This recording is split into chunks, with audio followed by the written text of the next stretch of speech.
Good evening. I was trying so hard to remember not to say good morning since I do this usually in the mornings. Good evening. In front of you have a few pages of a packet that I'm just going to go through. It's just an overview of HIPAA, privacy, security, compliance, and OSHA, like every year. So we're just going to fly through it. The first portion is HIPAA privacy. HIPAA stands for Health Insurance Portability and Accountability Act. Hopefully we all remember that. Indiana law in 2013 changed the time frame for a valid authorization from 60 days to 1 year. Medical record retention in the state of Indiana is 7 years. However, you at O&E, it is 20 years. That's correct, 20 years. Instead of federal law, which is 6 years, so you guys are way more stringent than the state law. PHI is protected health information. Protected health information is anything that can identify the patient, name, address, phone number, social security number, all of those items. The medical record itself, diagnosis codes, progress notes, that's protected, but you can't identify a single patient by a diagnosis code unless it's a very, very rare case. Notice of privacy, the document that every covered entity has to have. It's probably about a 7-page document usually. It lists everything your practice does with that patient's information, what their rights are in regards to their protected health information. They have the right to access, amend, restrict. They have the right to an accounting of disclosures. All those are listed in that notice of privacy that your practice has to offer to all your new patients. They have to sign off that it was offered to them. It's probably the most important document every covered entity has that 99% of patients do not read. Minimum necessary standard. This is very important standard to remember. Using minimum information to complete your job. So when you're in a patient record, calling patients in the waiting room, you're using minimum patient information to complete your task. For you guys, you're in every portion of a medical record, and that's part of your job. Communicating with an insurance company, you're not going to be sending an entire patient's record. You're just going to send information pertaining to what claim they're processing or what questions they have for a data service. Calling patients in the waiting room, your employees shouldn't be calling full name, address, and what doctor they're seeing in the waiting room. That's way too much information. They should just be calling first name, maybe last initial. So that's minimum necessary standard, and that varies from practice to practice, and each employee within a practice is minimum necessary to complete your specific job for your specific practice. In instances, there are 3 instances a minor can consent for their own treatment: sexual health, which is sexually transmitted disease treatment. That's it for sexual health. Mental health, treatment for mental health, and treatment for alcohol and drug abuse. Those 3, a minor at any age can consent for themselves. A business associate. We have many business associates here at O&E and vendors. It's any person or entity that completes a task for your practice using your PHI to complete that task. As a Tri-State, very good example of that. We do compliance audits, so we do medical record auditing. We have access to patient information, but you have a legal signed agreement saying that we can come in and do that without patient authorization. Shredding company, same story. They're a business associate. They physically handle your PHI and shred it for you. And with HITAC, American Recovery and Reinvestment Act, business associates are now held to the exact same standard as covered entities, same fines, same policies, same regulations. So if we have willful HIPAA violations, we're held to the $1.5 million fine just as you would be or any one of your employees would be.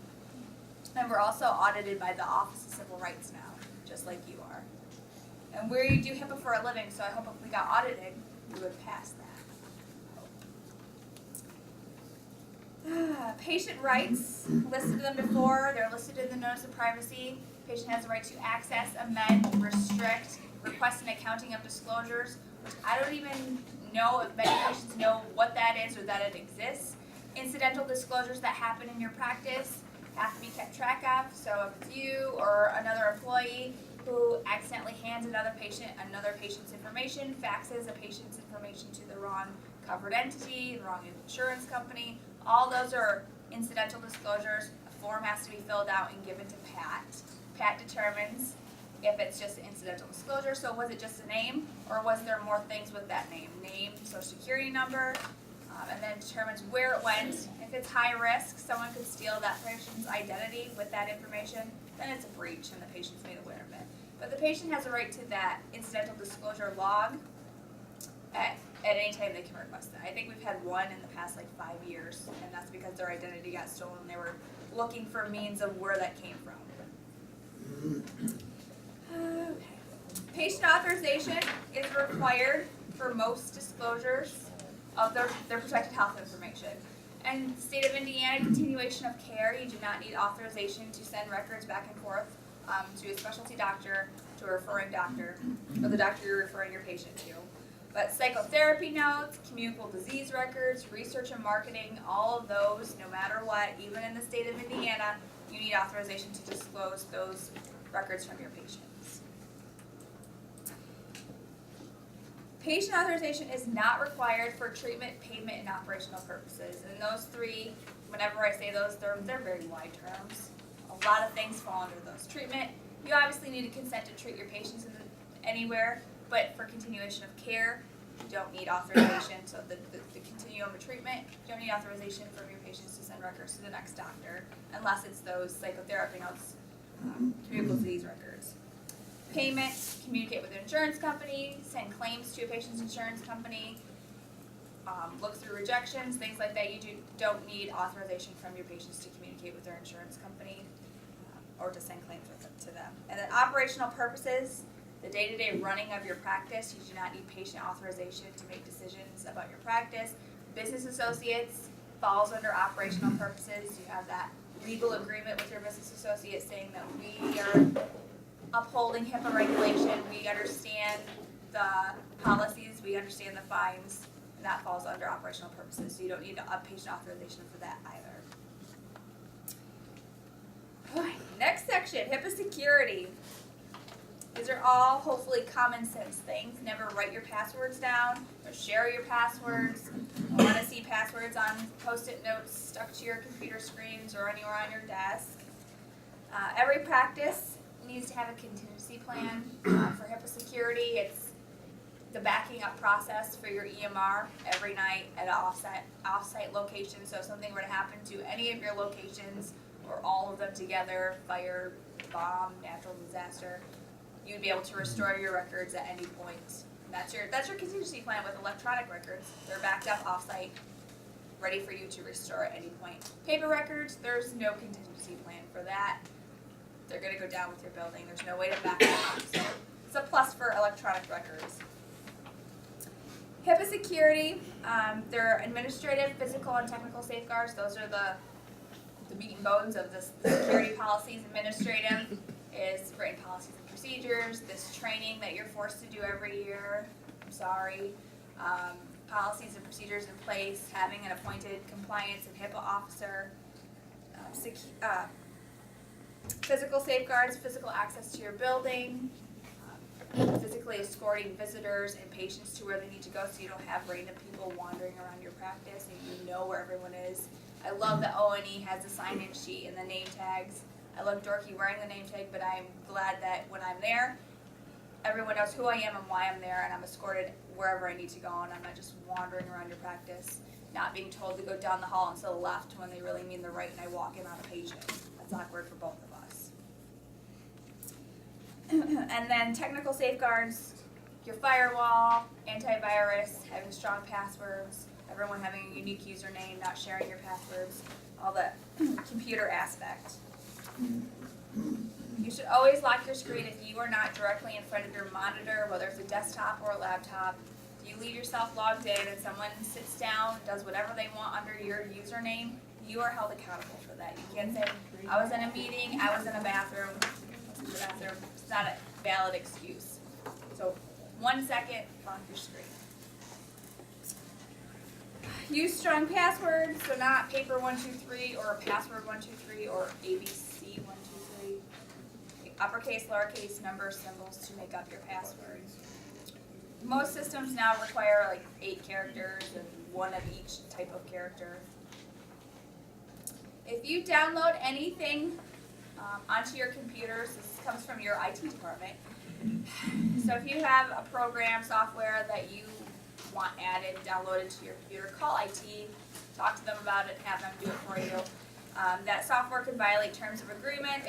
The biggest concern is introducing viruses into your computer and then your entire O&E network. We don't want that.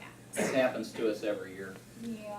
That's why we ask you please not do it, because then we pick up the virus and then we have to clean the virus out. It shuts down. It could shut down servers, a server, or all your servers. We have that happen with us all the time, and it's very irritating when you can't work because someone else keeps opening crappy emails or downloading things they shouldn't be. 2/3 of all hacking is internal, so people sitting down at your desk and doing things under your login. And then the employees who have access after hours, which is fine. You all have access after hours. But when you start looking in the areas you shouldn't be looking at, snooping in your records, your kids' records, your neighbors' records, that's when it turns into internal hacking. Okay, and then when Pat gets those incidental disclosures, or doesn't get any incidental disclosures, but if she ever gets an incidental disclosure, she looks it over, determines where the information went, what was contained in it, and then if there was risk, so risk means there's chance for identity theft, and she writes a letter to the patient notifying them of what happened, explaining the situation. Okay. Fraud, waste, and abuse compliance. Are there any HIPAA questions before I fly to the next section? Federal False Claims Act. I'm sure you are all familiar with what that is. This law was enacted during the Civil War. It used to be called the Lincoln Law. It's even way back then. Medical employees were submitting fraudulent claims to the government. So it's nothing new. A bunch of fraudulent people, apparently. It's just more prominent now and more of a moneymaker, especially with technology. This law imposes civil liability to anyone who knowingly submits or causes to be submitted a false or fraudulent claim. So intentionally upcoding, billing for services that never happened, unbundling global fees, all those fall under fraud.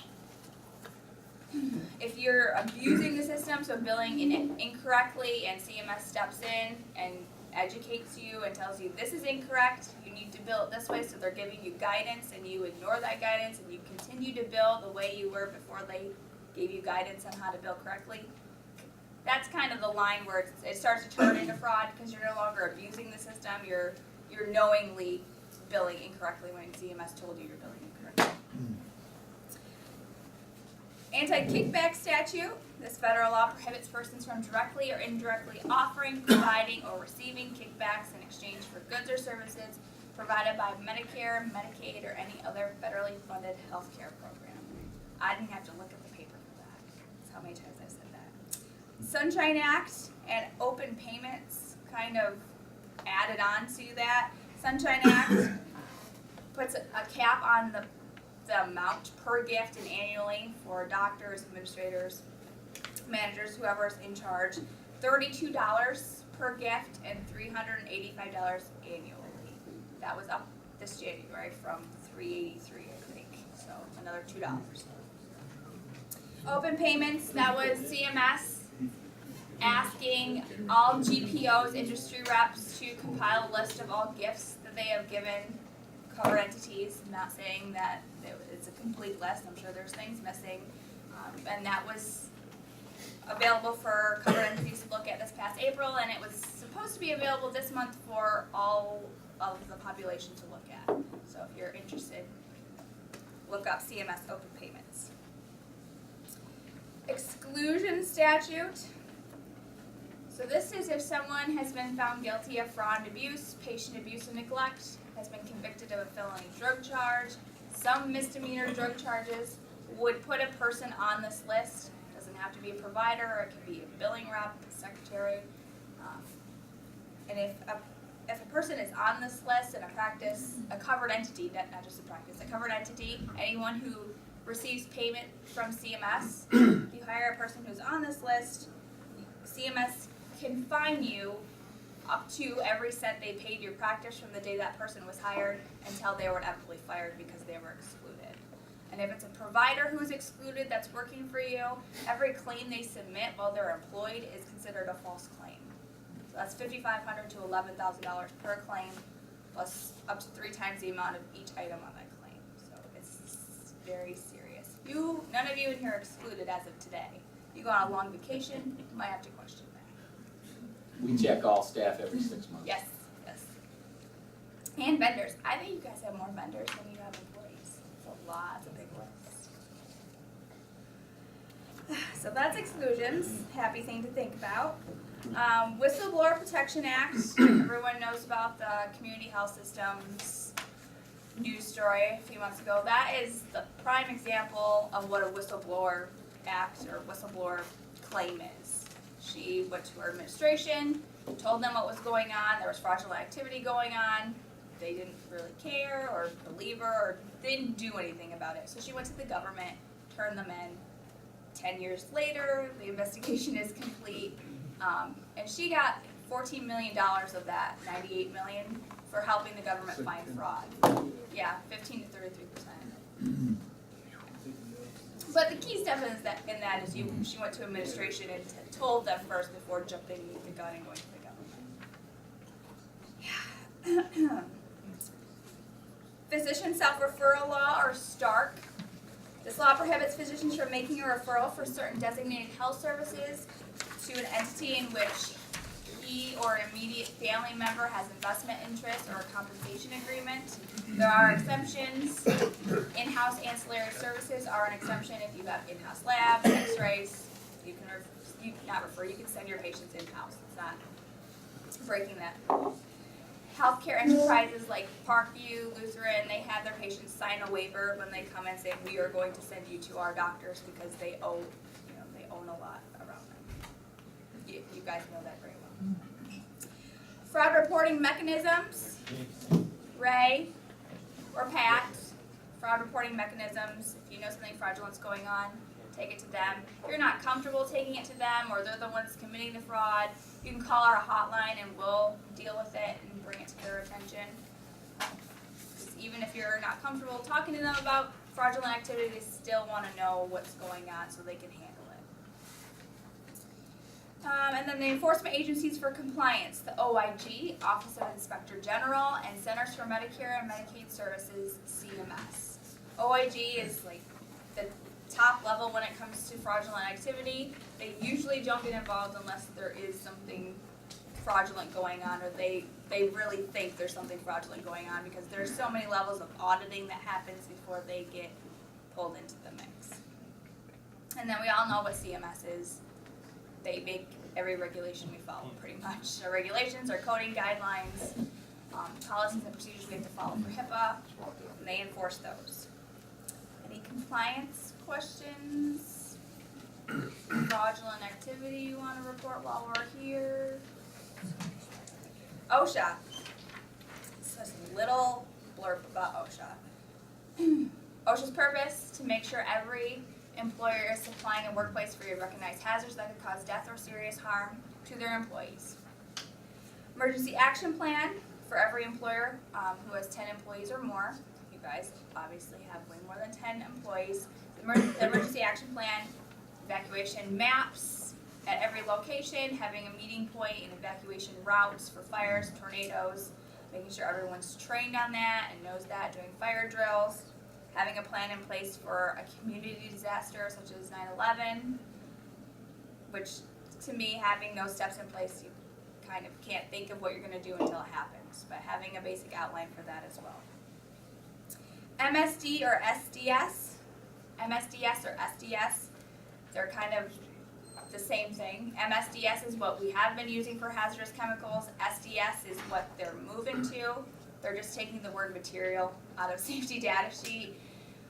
Starting in 2016, globally harmonious system is being adapted into our current HAZCOM, and it's just a universal way of labeling hazardous chemicals. It's more for importing and exporting than it really is for any of our needs, unless you deal with hazardous chemicals on a daily basis. So it's making all safety data sheets completely uniform here, China, Europe, Australia. And then all the labels will be exactly the same. And the hazardous pictograms in every country will be exactly the same. So it's making hazardous chemicals safer. Top 3 bloodborne pathogens: hepatitis B, hepatitis C, and HIV. Hepatitis C is becoming more of a concern than HIV. Hepatitis B, there's a vaccination for it. If you come in contact with hepatitis B, you either already had the vaccination or you get the vaccination within the incubation period. Top 4 hazards for a healthcare worker: bloodborne incidental needle sticks is number 1. It accounts for 80% of medical field injuries.